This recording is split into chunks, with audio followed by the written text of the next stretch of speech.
Good afternoon. This is Akashvani and I'm Saira Mujtaba with the midday news.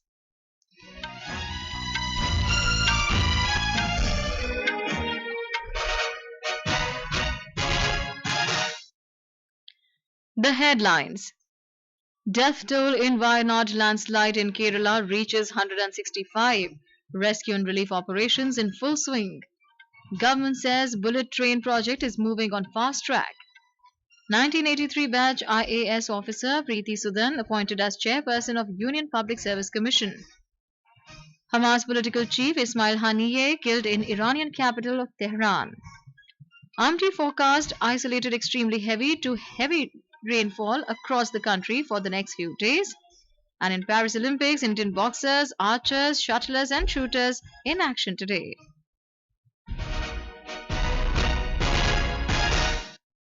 And now the news in detail. In Kerala, death toll in the massive landslide that devastated Wayanad yesterday has reached 165.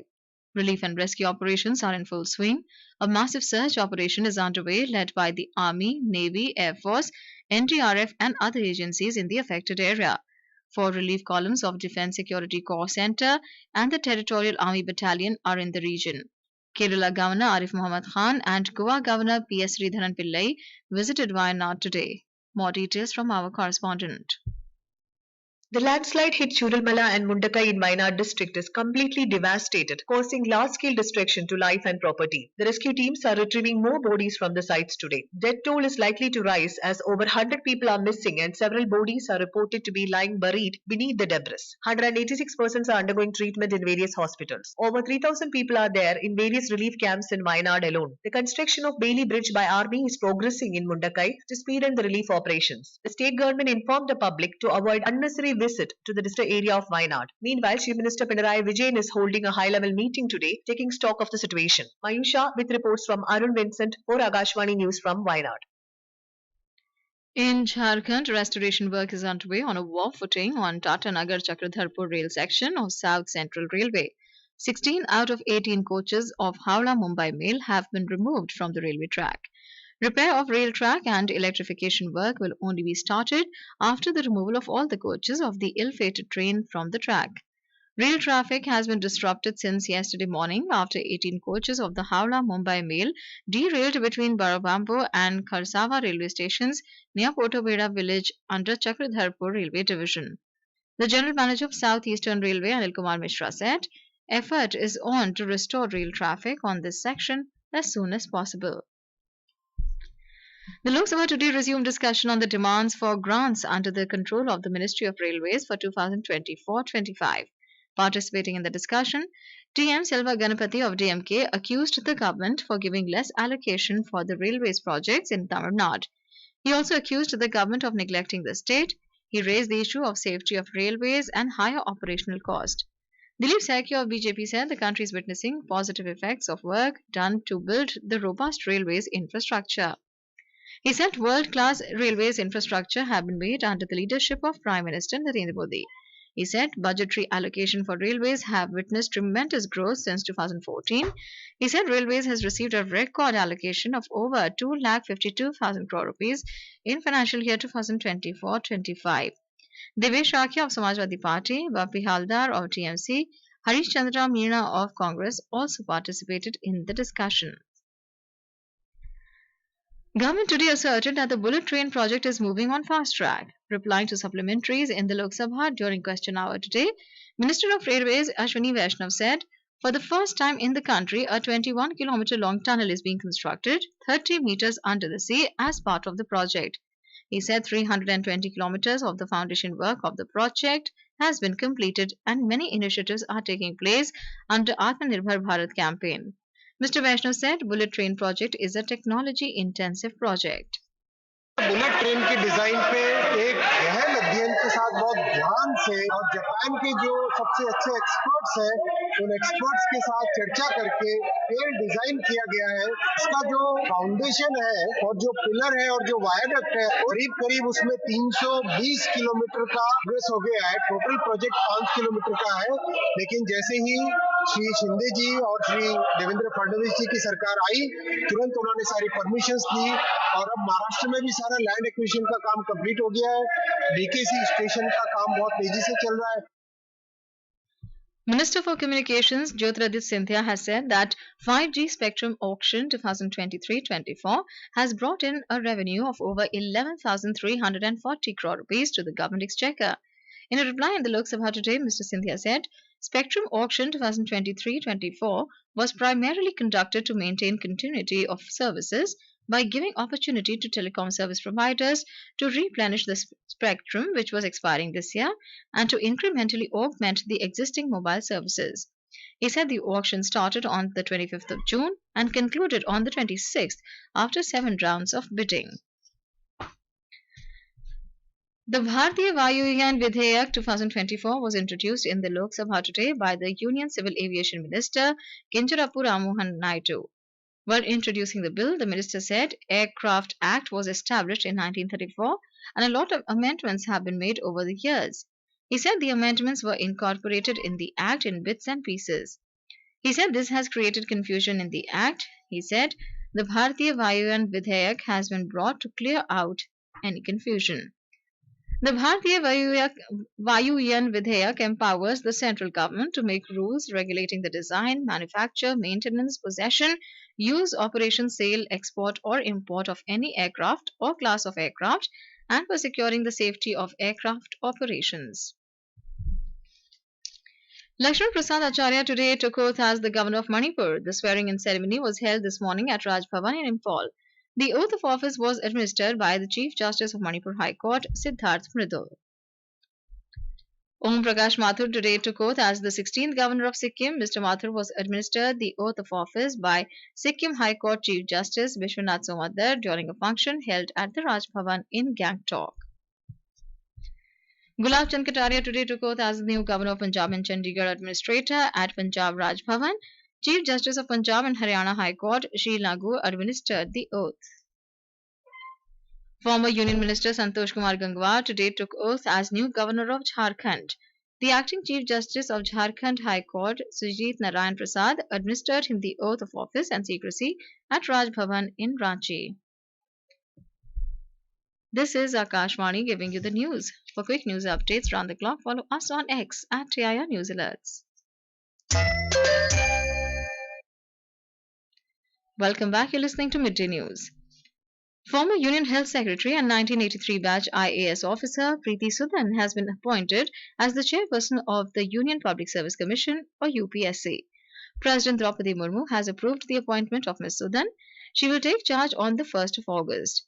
Ms. Sudan will succeed Dr. Manoj Soni, who resigned earlier this month before the end of his tenure. Over 5 crore candidates appeared in different exams conducted by the National Testing Agency or NTA since its formation. It conducted 250 exams so far. When the Modi government came into power, the government increased the medical seats to 110,000 in the last 10 years. Education Minister Dharmendra Pradhan informed the House while responding to a supplementary in Rajya Sabha today.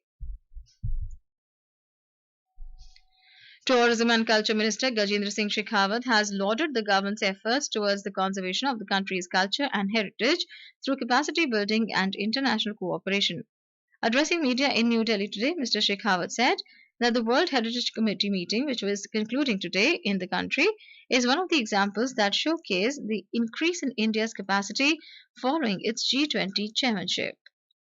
2000 से ज्यादा delegates जिस कार्यक्रम में उपस्थित होने थे, ऐसा कार्यक्रम आयोजित कर और सफलतापूर्वक आयोजित कर भारत की जो कैपेसिटी G20 के बाद में बढ़ी है, जिस तरह से भारत ने ये क्षमता अर्जित की है, उसका एक नायाब उदाहरण जो है वो देखने को मिला है। वर्ल्ड हेरिटेज कमेटी की मीटिंग में जो देश में पहली बार आयोजित हुई, उसमें भारत की एक और पूरा महत्व की संपदा है। असम के सरायदेव जिले में स्थित जो मॉयदाम्स हैं, वर्ल्ड हेरिटेज लिस्ट में सम्मिलित किया गया है। Highlighting that the World Heritage Committee meeting was held in the country for the first time, Mr. Shekhawat noted that Moithams in Assam's Charaideo district, belonging to the Thai Ahom dynasty, who ruled the region from 6th to 12th of century, the burial grounds created by them have been listed on the World Heritage Sites list.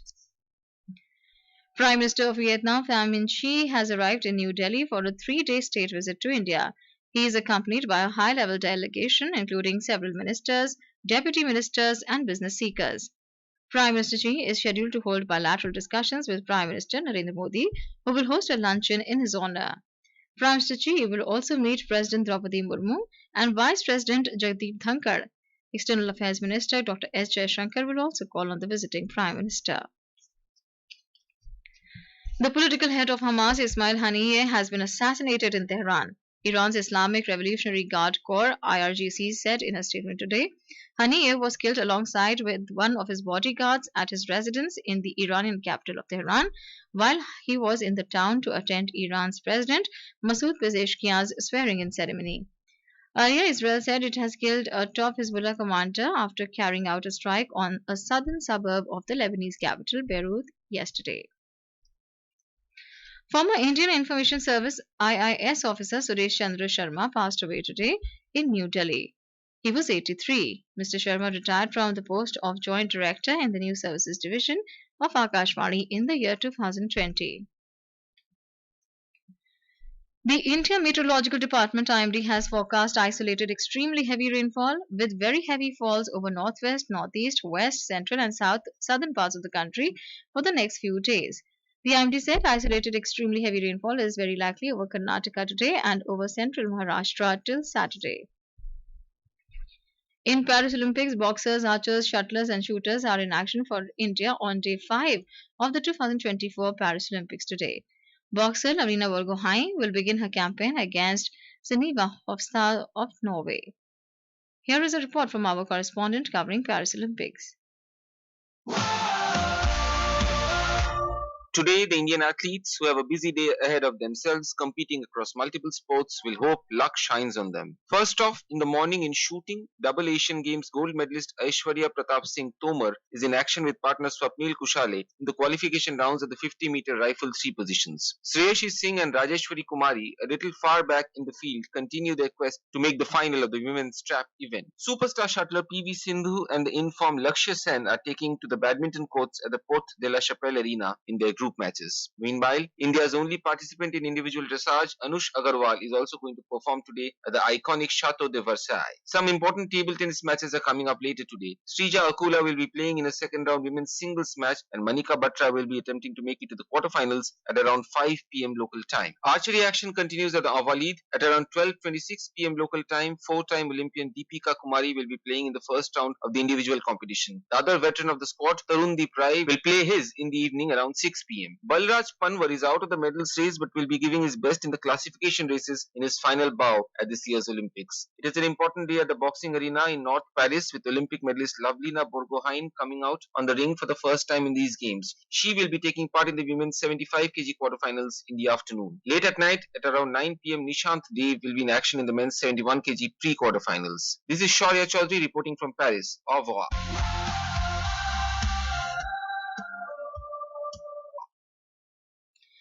In some more news, in Jammu, another batch of 1,654 pilgrims left Bhagwati Nagar Yatri Niwas base camp for the Kashmir Valley to perform pilgrimage to the Amarnath Cave Shrine. The pilgrims left the base camp in a cavalcade of 51 vehicles earlier this morning. Of these, 456 pilgrims left for Baltal base camp and 1,198 for Pahalgam base camp at 3:20 a.m., from where they will proceed for their further journey to the holy cave.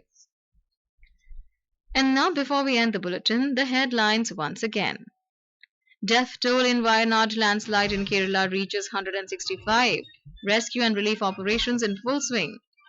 Government says bullet train project is moving on fast track. 1983 batch IAS officer Preeti Sudan appointed as chairperson of Union Public Service Commission. Hamas Political chief Ismail Haniyeh killed in Iranian capital Tehran. IMD forecast isolated extremely heavy to heavy rainfall across the country for the next few days. In Paris Olympics, Indian boxers, archers, shuttlers and shooters in action today. For details of these stories and more, log on to our website www.newsonair.gov.in and News on AIR app. And with that, we end the midday news.